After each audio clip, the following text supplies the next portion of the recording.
평범한 사람들이 읽어온 대한민국의 근현대사, 그 흥미로운 이야기 속으로 떠나는 시간여행 두 번째 시간입니다. 오늘도 주진우 관장님 나와주셨습니다. 안녕하세요. 네, 여러분 반갑습니다. 대한민국 역사박물관장 주진호입니다. 네, 그리고 오늘도 우리와 함께 여행을 떠나실 엄수빈 학생이 나와주셨습니다. 안녕하세요. 네, 안녕하세요. 박물관에서 청소년 서포터즈로 활동하고 있는 엄수빈입니다. 자, 좋습니다. 그러면 우리가 타임마신을 타고 대한민국의 역사 속으로 떠나볼까요? 네, 그러시죠. 갑시다.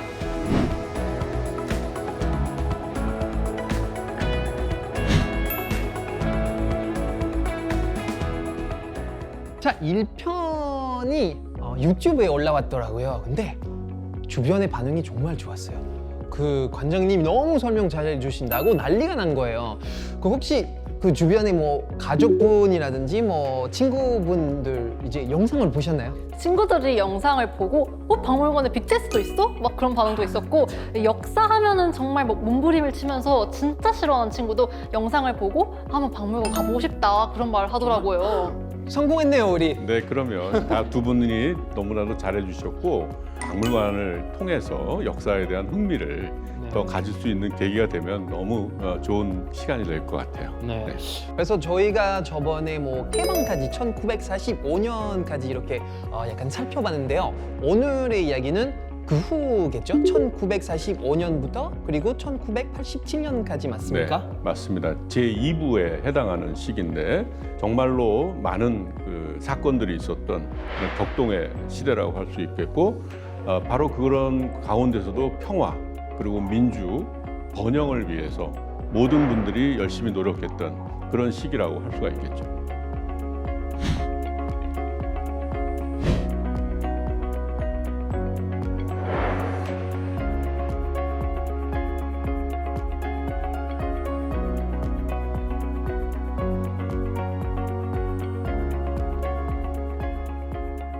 자, 한국은 1945년 8월에 이제 해방을 맞이하게 되는데 바로 맞이하고 나서 또 다른 비극이 있죠. 이제 38선 이제 그어지게 되고. 그렇죠. 말하자면 사실은 우리는 패전국이 아니에요. 그렇죠. 일본이 패전국인데 그렇기 때문에 독일처럼 독일이 패전국이기 때문에 분단이 됐잖아요. 근데 우리는 일본이 분단이 된 게 아니라 우리 한국이 분단이 되고 만 거예요. 어떻게 되실까요? 그건 뭐냐면 서로 간의 완충지대를 만들기 위한 것이기도 하고, 일본을 미국이 전체적으로 다 지배하기 위해서 우리 한반도에다가 38선을 긋고 양쪽을 미국과 소련이 각각 이제 임시지만 어쨌든 군정을 실시하고 지배를 하는 그런 형태가 됐죠. 여기서 이제 많은 분들이 1945년 8월 15일 이후에 과연 한국 사람들은 어떻게 살았을까를 생각하는데, 여기는 저에게 정말 꼭 필요한 곳이 나왔네요. 한글 맞춤법 교본. 그러니까 지금 사실 파비앙은 외국인으로서 예, 한국말을 배우기 위해서 저런 책이 필요한 거잖아요. 그렇죠. 당시에 한국 사람들도 사실은 한국어를 잘 할 수 있는 사람들이 많지 않았고, 해방 그렇죠. 직후니까. 그러니까 이제 말하자면 일본어만 쓰게 강요했기 때문에 그렇죠. 그 일제하에서 학교를 다녔던 많은 사람들은 사실 학교에서 배우지 못했어요. 우리 언어인데도 잘 구사하지 그렇죠. 못했군요. 그렇기 때문에 이제 그런 교본이 굉장히 필요했던 거예요. 필요했던 거. 네, 그러니까 우리가 지금 누리고 있는 우리 한글을 마음대로 쓸 수 있고 한국말을 할 수 있는 것은 정말 수없이 많은 역사의 어떤 굴곡을 거쳐서 우리가 이런 권리와 또 이런 자유로움을 느끼고 있는 거라는 점을 잘 생각해서 우리가 우리 말을 잘 써야 되고 또 우리 글을 정말 잘 보존하고 또 맞게 써야 되는. 뭔가 저희는 일단은 한국어를 쓰는 게 되게 당연한 거였잖아요. 근데 그분들의 아픔, 뭐 피와 땀이 있었기 때문에 이렇게 당연시 되는 거를 할 수 있구나. 그걸 굉장히 감사하게 되네요. 네.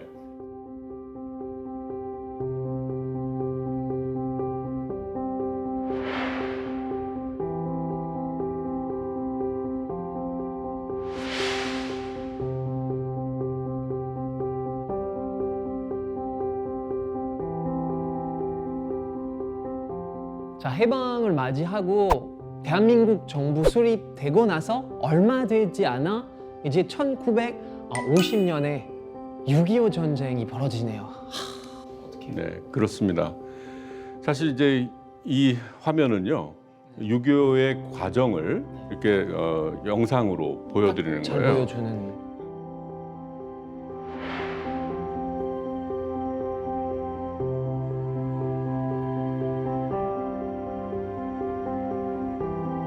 당시에 군인들의 숫자라든가 모든 것이 북한이 더 우위에 있었어요. 거기다 이제 미군이 또 철수를 했잖아요. 그러면서 6월 25일 날 이제 기습으로. 전면적으로 예상하지 못한 그럼요. 그런 거죠. 그래서 그때 뭐 유엔군의 참전이라든가 이런 전 과정을 요 하나의 화면을 통해서 다 보실 수가 있어요. 6.25라는 것이 군인들만의 전쟁이 아니다. 그 전쟁을 통해서 얼마나 많은 민간인들이 또 많은 외국인들까지 포함해서 얼마나 많은 그 상처와 피해를 입었는가, 아직까지도 해결하지 못한 채 살아가고 있는가, 이런 것들을 통해서 다시는 이 땅에 전쟁이 있어서는 안 되겠다라고 하는 평화의 메시지를 저희가 전하고 싶었어요.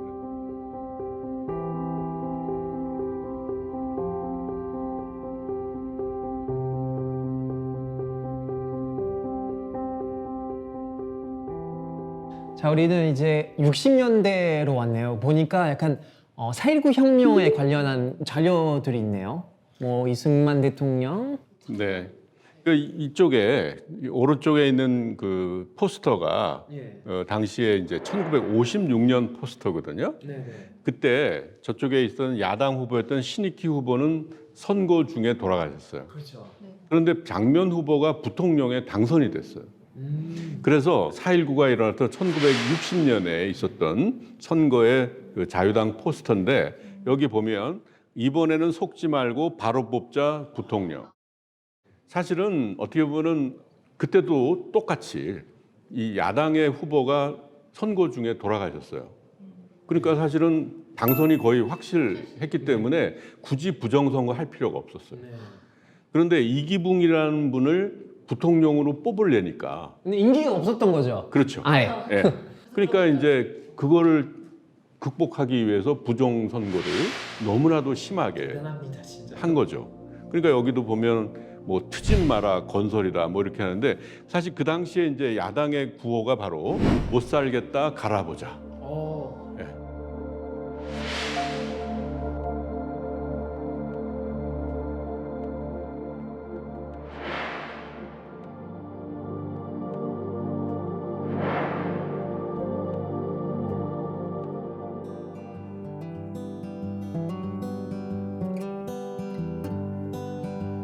자, 여기 정말 반가운 유물을 찾았네요.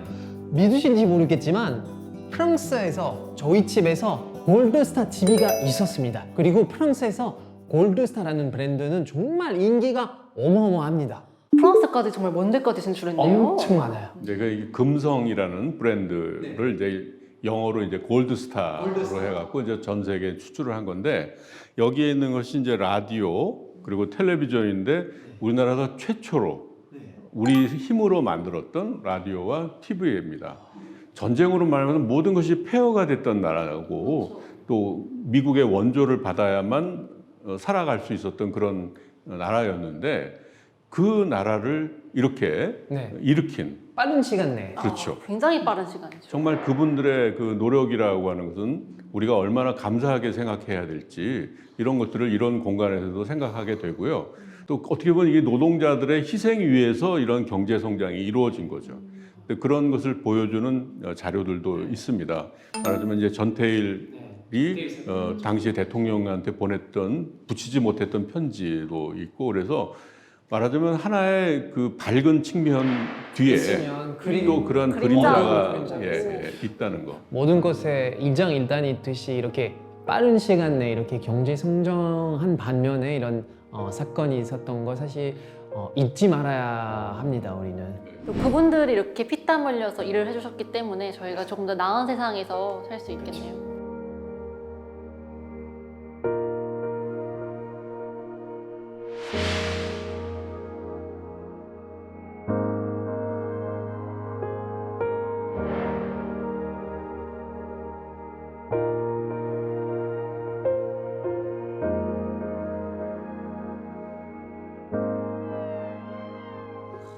수빈 학생은 학교에서 배울 때 이 부분을 배웠을 거 아니에요? 그 배울 때 어떤 느낌을 받았어요? 근데 사실 역사 수업을 들을 때 그냥 교과서에 있는 약간 그 문장을 그냥 듣는다 할까요? 그러니까 여기에 있는 것처럼 민주화된 서울의 봄이 올 것이라 있었다, 믿었다, 그런 기대가 있었다. 그런 문장만 보게 되니까 사실 이게 정확히 어떤 상황이었지? 그걸 잘 몰랐어요. 그러니까 사실은 어떻게 보면 이제는 그야말로 다시 그 직선제 개헌을 통해서 우리 대통령을 뽑고 그 민주주의 국가를 다시 찾을 줄 알았는데 다시 말하자면 소위 신군부 세력이라고 하는 사람들이 나타나서 그거를 압살하고 다시 똑같이 되는 거죠. 체육관에서 하는 그러한 선거를 통해서 대통령이 된 거죠. 얼마나 답답했겠어요, 사람들이. 그것에 대해서 사실 굉장히 많은 국민들이 저항하고 나섰는데 이게 계엄이 확대되면서 이게 전국적으로 이제 군이 모든 것을 장악하게 되었거든요. 그때 유일하게 광주에서만 아주 가혹한 탄압과 저항들을 낳게 되었죠. 그래서 우리가 그거를 5.18 민주화 운동이라고 그러는 거예요.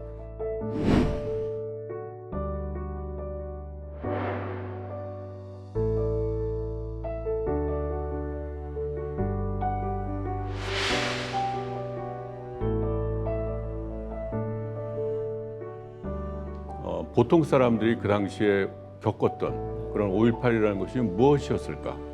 그런 상황에도 불구하고 민주주의를 다시 찾기 위해서 정말 많은 희생들이 있었거든요. 그런 희생들을 우리가 잊지 말아야 되겠죠. 또 그분들의 그러한 희생으로 말미암아서 우리가 지금 이러한 민주주의를 누리고 있다는 것, 이것을 꼭 우리가 기억을 해야만 합니다. 잊지 맙시다, 우리. 잊지 말고 굉장히 또 감사한 마음이 드네요. 네. 네.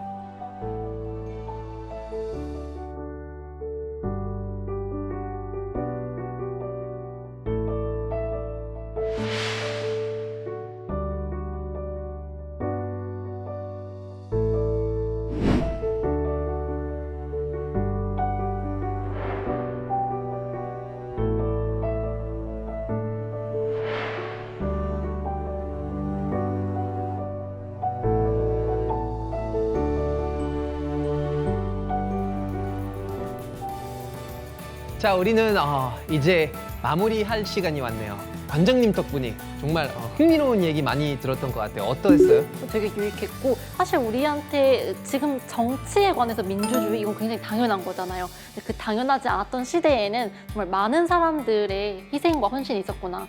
지금 저의 삶에 굉장히 감사함을 느끼게 되는 것 같습니다. 이런 사람들의 삶을 통해서 지금 우리가 있는 것이라는 것을 자연스럽게 느끼고 내가 바로 역사를 만들어 나가는 주체라는 그런 생각을 갖기를 저희들은 바라는 것이거든요. 역사라는 것이 단지 과거의 사실을 우리가 암기하고 뭐 아는 데 그치는 게 아니라 그걸 가지고 내가 앞으로 어떻게 내 삶을 살아나갈 것인가 이런 것을 선택하는 데 하나의 기준이 되는 거거든요. 여러분도 이렇게 대한민국 역사박물관을 방문을 하셔서 이런 유물들 그리고 역사 속의 인물들이랑 이렇게 소통을 하면서 좀 배웠으면 좋겠고, 그리고 우리는 지금 5.18 민주화 운동 또는 6.25 전쟁 특별전 하고 있으니까 많이들 놀러와 주셨으면 좋겠습니다. 자, 그러면 우리는 마무리할 시간이 왔는데 우리 또 만나죠.